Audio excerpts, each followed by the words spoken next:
For my father, packing is a logic problem. How to maximize space to fit all of the 6 loves and our love crap into the love bus. See, he's had our VW bus packed for days for our cross-country love family vacation. And my father isn't the most patient man in the world. Kids, we're leaving first thing in the morning. Now, you might think around breakfast or daybreak. The light goes on in our room a few minutes after midnight, which is, technically speaking, first thing in the morning. Christopher, wake your brother. We're leaving in 10 minutes. But when he says 10 minutes, he actually means 5. So we all climb into the bus and we're off to see the nation. Now, I drool through Ohio and much of Indiana before I wake to hear my parents talking. We're making good time as long as we can beat the AM rush in Terre Haute. So that's what woke my father in the middle of the night with worry, the dreaded rate problem. If a VW bus leaves the middle of nowhere, Ohio, at some ungodly hour, traveling at a steady rate of 55 miles an hour, can it beat the imaginary morning rush hour in some third-rate Indiana town? But see, raising 4 kids on my father's salary as a math teacher turns life into an extended word problem. How to raise 4 kids on nothing a year, and its corollary, how to travel on $0 a day. Now, even our VW bus he got from bartering, he painted someone's barn. He took out the middle seats, put in blue shag carpeting he got from somewhere, threw in some beanbag chairs, and what the love bus lacks in highway safety, it makes up for in hippie chic.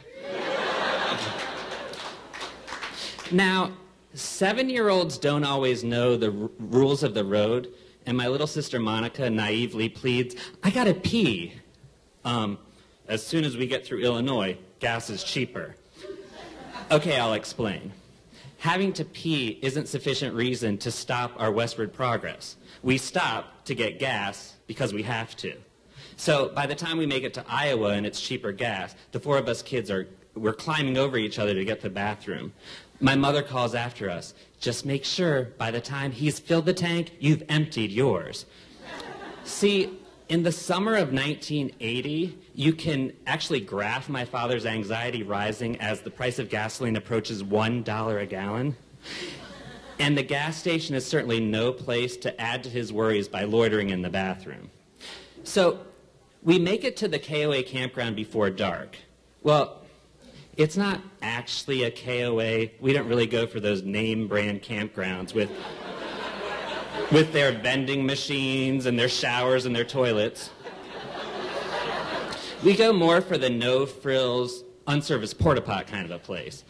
My father struggles with the engineering feat of putting together our 1,000-piece tent, while I, the world's biggest 10-year-old geography nerd, I chart our progress on our map. And I color in all those states, Ohio, Indiana, Illinois, Iowa, with too much corn and too many vowels. So then we head out of the plains and into the Rockies. The love bus and its lawnmower engine, it struggles up a mountain going 10 miles an hour as the semis, they race past us. We'll make up for some of that gas going up, coasting on the way down. And then we sing, get your kicks on Route 66, because that's what you sing when you motor west. Although I can't help but notice that our more northerly route will soon take us 1,000 miles from Gallup, Flagstaff, and, don't forget, Winona. So finally, we arrive at our friend's A-frame, perched off a mountain in eastern Idaho, and that's the real reason for the rush. The sooner we get to a free place to stay, well, the sooner we get to a free place to stay. But it's not really free. My father always works out some deal, and within an hour, he's up on a ladder. He's 30 feet up, patching the roof. And then that week, he's putting railings on stairs. He's painting trim on windows. And then the 4 of us kids, we hang out on the deck. My sister Jennifer, she teaches Monica cheers. Go team! My brother Tim, he plays catch with himself as he laments the fact that his brother is useless, while I study my atlas, memorizing all of Idaho's 44 counties.